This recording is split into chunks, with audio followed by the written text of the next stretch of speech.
Hey, what's up guys? So in this video, we will see how to fix your device is not compatible with this version on any Android phone.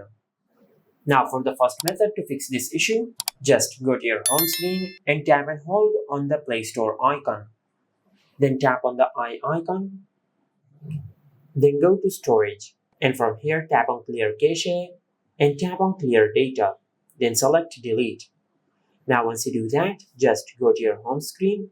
Now after that, just open the Play Store, then tap on Get Started. Now just select Skip and select Use Password.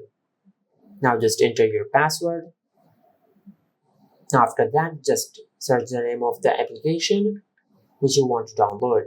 Now if the first method did not fix your issue, then I will show you an alternative method to download the application which you have problem downloading from the Play Store.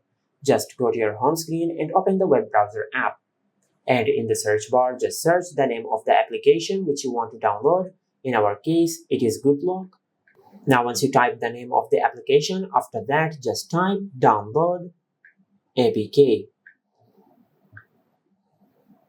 Then open this website and tap on download APK.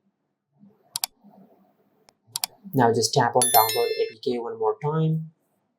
Then tap on open. Select install and select open. And this is how you can fix your device is not compatible with this version on any Android phone. If you found this video helpful, please like the video and subscribe to our channel and hit the bell icon to get notified when we upload a new video.